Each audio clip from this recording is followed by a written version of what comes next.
అందరికీ నమస్కారం. మన కడుపును పుట్టిన పిల్లలు కాకపోయినా మన తోడబుట్టిన వాళ్ళ పిల్లలు మన పిల్లలతో సమానం. ఈవెన్ మన ఫ్రెండ్స్ వాళ్ళ పిల్లలు కూడా మన పిల్లలతో సమానం. అటువంటి వారి ఎదుగుదలలో మన ఇన్వాల్వ్మెంట్ కనుక కూసింత ఉన్న ఆ సంతోషాలు గొప్పగా ఉండు. అలా మా నవ్య ఎదుగుదలలో నాది అంతా జస్ట్ 5% అంతే. మిగతా 95% మా నవ్య కష్టం. ఈరోజు ఏరోస్పేస్ ఇంజనీరింగ్లో భారత్ యూనివర్సిటీ చెన్నైలో గోల్డ్ మెడలిస్ట్, యూనివర్సిటీ టాపర్. నా ఇన్స్టిట్యూట్ ఆఫ్ సైన్స్ మన ఇండియాలో టాప్ 1, వరల్డ్ టాప్ 10లో ఉంటుంది. అందులో తాను ఏరోస్పేస్ ఇంజనీరింగ్ గేట్ జాయిన్ కాబోతుంది ఇంకో 10 డేస్లో. మొన్న ఆల్రెడీ కొద్ది రోజుల క్రితం ఈ అహ్మదాబాద్ ఎయిర్ ఇండియా క్రాష్ సంబంధించి తను ఇచ్చినటువంటి ఆ వీడియో మీరు చూశారు. వాయిస్ ఫైల్ని పెట్టాను. ఇప్పుడు కూడా మార్నింగ్ ఈ air craft accident investigation agency investigation bureau AAIB, air craft accident investigation bureau, ఆ రిపోర్ట్ ఇచ్చిన తర్వాత ఇదేంటమ్మా బోయింగ్ అసలు ఏమీ తప్పలేదంటున్నారు, అండ్ పైలట్లు వచ్చేసి అక్కడ వచ్చేసి ఫ్యూయల్కి సంబంధించేసి ఆపేవా నువ్వు అని చెప్పేసి అంటూ ఉంటే ఇంక అతను నేనేం ఆపలేదని అంటున్నాడు. మరి అది రన్ మోడ్లో ఉండాల్సింది ఆఫ్లోకి ఎలా వెళ్ళిపోయిందమ్మా? అండ్ ఆటోమేటిక్ మరలా ఏదైతే ర్యామ్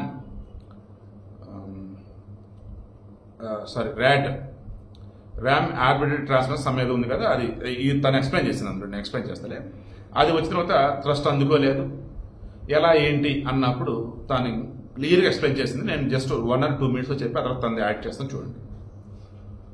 తను ఏం చెప్పిందంటే ఆల్రెడీ 2018లో బోయింగ్ కంపెనీ ఈ ఇంజిన్ ఏదైతే బోయింగ్ కంపెనీకి సంబంధించిన ఇంజిన్ ఏదైతే ఉంది విమానంలో GE Gen-X 1B సమేదో ఉంది, వాళ్ళు కానీ ఒక క్లియర్గా ఎయిర్ ఇండియాలకు చెప్పారంట. ఏమని? ఎలక్ట్రానిక్ ఇంజిన్ కంట్రోల్ EEC దాన్ని కనెక్ట్ ఉన్నప్పుడు MN4 ప్రాసెస్ చిప్ లాంటిది ఉండిద్దట. ఇది దాని మీద ఉన్న బాల్ బెరింగ్ సమేదో చెప్పింది, డీటెయిల్ తను చెప్పింది. నేను రఫ్గా మీకు అర్థపడాల్సి ముందు చెప్తాను. అక్కడ ఈ రెండింటి కనెక్టివిటీ వైజ్ మామూలుగా లాక్అవుట్ సిస్టమ్ అనేది ఉండాలంట. వాళ్ళు చెప్పింది అదంట. లాక్అవుట్ సిస్టమ్ లేకపోతే ఆటోమేటిక్గా అన్లాక్ అవటం, ఆటోమేటిక్గా లాక్ అవటం ఇలా అయింది. అప్పుడు ఫ్యూయల్ అన్నది రాకపోవటం, ఫ్యూయల్ అన్నది అదే రావటం, ఇలా ఈ ప్రాబ్లమ్స్ ఉంటాయి. అది చెక్ చేసుకోండి ఎప్పటికప్పుడు అని చెప్పారంట. ఇప్పుడు ఎయిర్ ఇండియా ఫ్లైట్ ఏదైతే మన క్రాష్ అయిందో దానిలో లాక్అవుట్ సిస్టమ్ లేదంట. ఇక్కడ ప్రాబ్లం వచ్చేసి అది మావయ్య అని చెప్పేసి ఇన్డెప్త్లో మొత్తం ఎక్స్ప్లెయిన్ చేసింది. 2 గ్రౌండ్ స్టాఫ్ కానీ అండ్ ఓవరాల్ చూసుకుంటున్నప్పుడు కానీ ఎవరికి తప్పులు ఎదుర్కొందా మాయ ఒకే ఒకటి. ఇంకా పైలట్లు ఇద్దరులో ఒకళ్ళు ఆన్లో ఉండదని ఆఫ్ చేసి ఉండాలి. వాంటెడ్గా అలా చేసి ఉన్నారంటే ఇన్వెస్టిగేషన్ తేలాలి. నా అనుమానం కూడా అదే. మార్నింగ్ కూడా అదే చెప్పాను ఇండైరెక్ట్గా. గతంలో కూడా చెప్పండి, ఇద్దరులో ఎవరైనా ఒకరు చేసి ఉండాలి. సుమిత్ సబర్వాల్ అయితే ఛాన్స్ లేదు. క్లైవ్ కొందరు ఛాన్స్ ఉందంటే డోంట్ నో. ఒక సుమిత్ సబర్వాల్ అంటే డోంట్ నో. మన వాళ్ళు కూడా మనం తప్పట్లేము. కానీ వన్స్ ఫ్లైట్ టేక్ ఆఫ్ అయిన తర్వాత థ్రస్ట్ అందుకోవట్లేదు. అటువంటి మూమెంట్లో చెక్ చేసినప్పుడు తెలిసింది ఏంటంటే అది వచ్చేసి ఫ్యూయల్ ఆగిపోయింది. దాన్ని అప్పుడు ఒక పైలట్ అడిగాడు, నువ్వు అది ఆఫ్ చేసావంటే నేను చేయలేదని చెప్పేసి అన్నాడు. ఆ తర్వాత కాసేపటికి ఈ ర్యామ్ ఆర్బిటర్ ట్రాప్ అయిన సమేది ఉంది, అది ఆన్ చేసిన తర్వాత ఒక ఇంజిన్ ఆన్ అయింది, ఆ తర్వాత ఇంకో ఇంజిన్ అయింది, 2 రన్ మోడ్లోకి వచ్చాయి. ఇక అంతలో ఏమైంది, వెళ్ళి గుద్దేసుకుంది, ఒకళ్ళు మిగిలారు. సో డీటెయిల్గా తను ఎక్స్ప్లెయిన్ చేసింది. ఈ air craft accident investigation bureau వాళ్ళు కూడా మేబీ మా నవ్వే చెప్పినంత డీటెయిల్గా చెప్పండకపోవచ్చు. ఒక సామాన్యుడికి, ఒక కామన్ మ్యాన్ కూడా అర్థమయ్యేలాగా తను చాలా చక్కగా చెప్పింది. Feeling proud of her. నాకు తెలిసి ఇక ఇన్వెస్టిగేషన్లో ఏదన్నా ఉంటే 2 ఆ పైలట్లు ఇద్దరు ఎవరైనా చేస్తారా తప్పు, లేదా ఇంటర్నల్గా ఆ ఫ్యూయల్ సంబంధించిన మెయింటెనెన్స్ ఏదైతే ఉండదో అక్కడ వచ్చేసి ఆల్రెడీ బోయింగ్ వాళ్ళు GE కంపెనీ వాళ్ళు చెప్పినట్టుగా ఎయిర్ ఇండియా వాళ్ళు దాన్ని ఫాలో అవ్వకుండా వదిలేశారా. ఈ రెండింటిలోని ఫైనల్గా రిజల్ట్ అన్నది రావాలి. తను చెప్పింది వర్షన్ మొత్తం ఎక్స్ప్లెయిన్ ఇన్డెప్త్లో చెప్పింది మొత్తం యాడ్ చేస్తాను చూడండి. ఇనీషియల్గా ఎయిర్ క్రాఫ్ట్ని స్టార్ట్ చేయాలి అంటే ఫస్ట్ ఇంజన్ని స్టార్ట్ చేయమవ్య aircraft back side tail section దగ్గర ఏపీయు ఆక్సిలరీ పవర్ యూనిట్ అనేది లొకేట్ అయి ఉంటుంది. ఆ ఏపీయు ఆక్సిలరీ పవర్ యూనిట్ని యూజ్ చేసుకొని ఇనీషియల్గా ఎయిర్ క్రాఫ్ట్ని మనం స్టార్ట్ చేస్తాం అండ్ ఇంజన్ని కూడా స్టార్ట్ చేస్తాం అనమాట. ఇంజన్ని స్టార్ట్ చేసినప్పుడు సర్టెన్ ఆర్పిఎం అనేది ఇంజన్ అచీవ్ చేసుకున్న తర్వాత, that was the minimum RPM. ఆ మినిమం ఆర్పిఎం అనేది అచీవ్ అయిన తర్వాతనే ఫ్యూయల్ అనేది ఇంజెక్ట్ చేయడం స్టార్ట్ చేస్తాం. అంటే fuel is introduced to the engine. Once ఈ ఫ్యూయల్ ఇంట్రడ్యూస్ అయిన తర్వాత ఈ ఫ్యూయల్ ఎయిర్ అన్ని కంబషన్ ఛాంబర్లో కంబస్ట్ అయ్యి మనకి థ్రస్ట్ అనేది ప్రొడ్యూస్ అవుతుంది. ఎందుకు మనం ఇనీషియల్గానే ఫ్యూయల్ని ఇంజెక్ట్ చేయము అంటే ఫ్యూయల్ ఇగ్నైట్ అవ్వడానికి సర్టెన్ టెంపరేచర్ అనేది అచీవ్ అవ్వదు స్టార్టింగ్.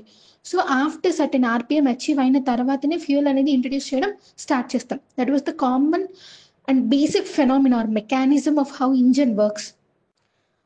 నెక్స్ట్ ఈ కేసులో ఫ్యూయల్ కట్ ఆఫ్ అనేది జరిగింది. ఈ ఫ్యూయల్ కట్ ఆఫ్ అనేది ఎలా జరుగుతుంది, పాసిబిలిటీస్ ఏంటి అంటే, ఫస్ట్ థింగ్ వచ్చేసరికి ఫ్యూయల్ ఫ్లో అవ్వాలా లేదా అనే దానికి కూడా స్విచ్చెస్ అండ్ స్విచ్చెస్ లేదా లీవర్స్ ఉంటాయి మావి. Pilot either pilot or first officer వీళ్ళిద్దరిలో ఎవరైనా కంట్రోల్ చేయొచ్చు. కంట్రోల్ చేస్తూ ఫ్యూయల్ని ఇంజన్లోకి ఇంట్రడ్యూస్ చేయొచ్చా లేదా అనేది వాళ్ళ చేతుల్లోనే ఉంటుంది. ఇక్కడ అన్నోయింగ్లీ ఇద్దరు పైలట్స్కి సంబంధం లేకుండానే ఇనీషియల్గా ఆ లీవర్ లేదా స్విచ్ అనేది ఆఫ్లో ఉంది అండ్ తర్వాత అది ఆన్ అయ్యింది.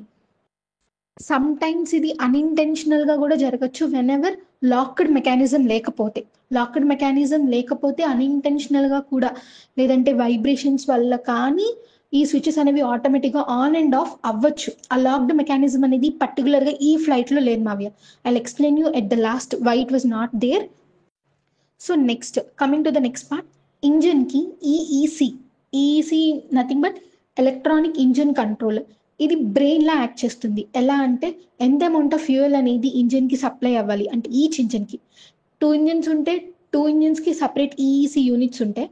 So coming to the 1 engine గురించి మాట్లాడుకుంటే, ఫస్ట్ ఇంజన్ ఆ ఇంజన్కి ఈఈసి ఉంటుంది అండ్ సెకండ్ ఇంజన్కి కూడా ఈఈసి ఉంటుంది. ఈ ఈఈసి అనేది ఎంత అమౌంట్ ఆఫ్ ఫ్యూయల్ అనేది ఇంజన్కి సప్లై చేయాలి, ఎంత టైం ఈ ఫ్యూయల్ని ఇగ్నైట్ చేయాలి, ఎంత అమౌంట్ ఆఫ్ థ్రస్ట్ని ప్రొడ్యూస్ చేయాలి అనేదంతా కూడా ఈఈసీనే కంట్రోల్ చేస్తుంది.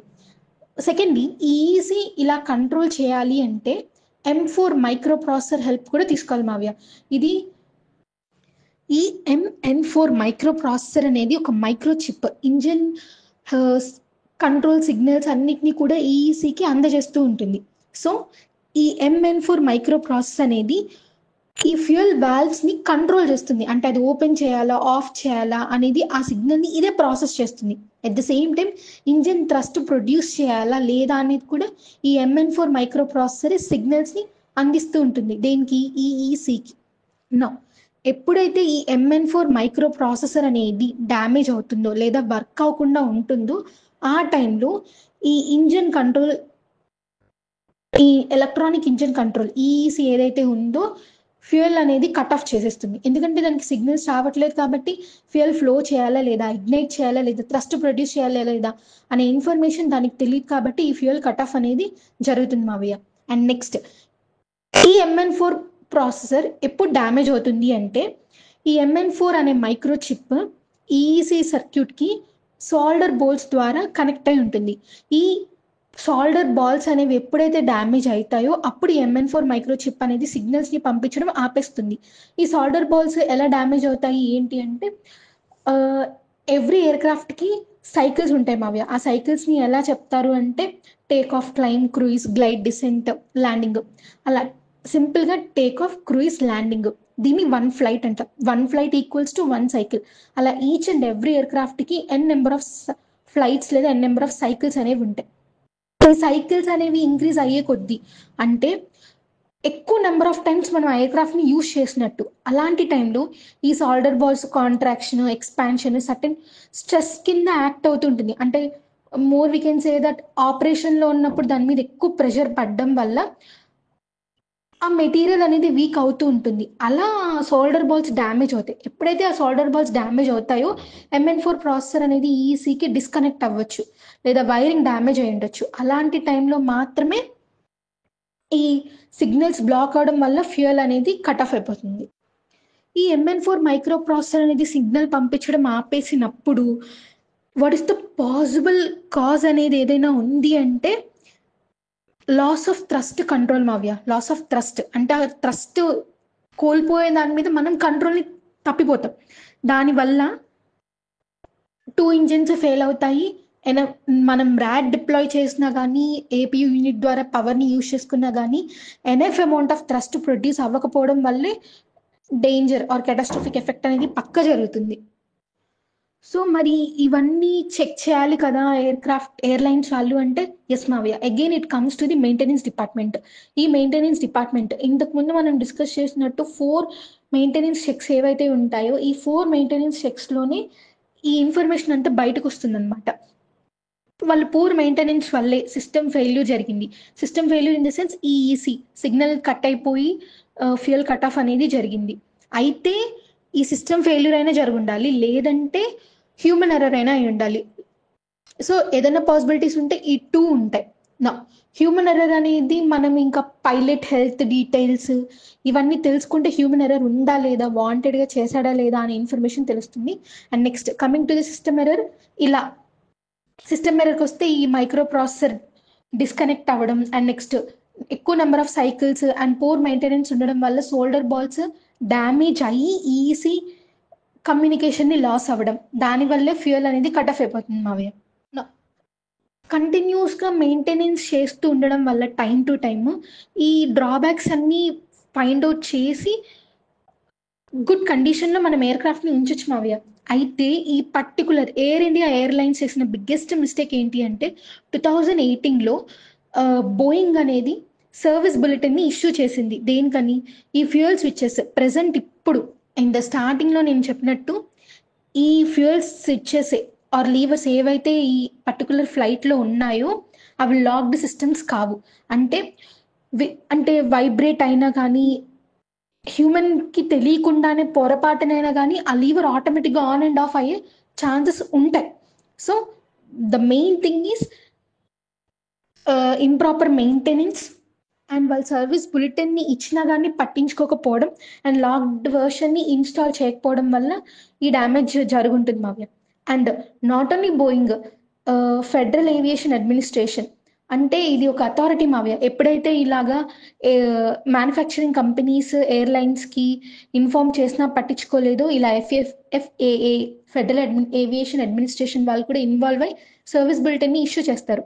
And not only this, GE ఈ ఇంజన్ ఏ కంపెనీ అయితే మ్యానుఫ్యాక్చరింగ్ చేసిందో అది కూడా లాస్ ఆఫ్ కంట్రోల్ ఇష్యూ గురించి పట్టించుకోమని ఎయిర్ ఇండియాకి 2018లోనే చెప్పింది మావయ్య. 2018లో చెప్పినా వాళ్ళు ఇది పట్టించుకోకపోవడం వల్ల ఇంత పెద్ద ఎఫెక్ట్ అనేది అయింది. ఇంకో విషయం మావయ్య, గ్రౌండ్ స్టాఫ్ వాళ్ళు ఈ ఫ్యూయల్ కట్ ఆఫ్కి దానికి వాళ్ళకి సంబంధమే లేదు మావయ్య. ఎందుకంటే ఇనీషియల్గా అది ఆఫ్లోనే ఉంటుంది కాబట్టి పైలట్ ఫస్ట్ ఆఫీసర్ చేతిలోనే కమాండ్ ఉంటుంది కాబట్టి ground staff has nothing to do with that.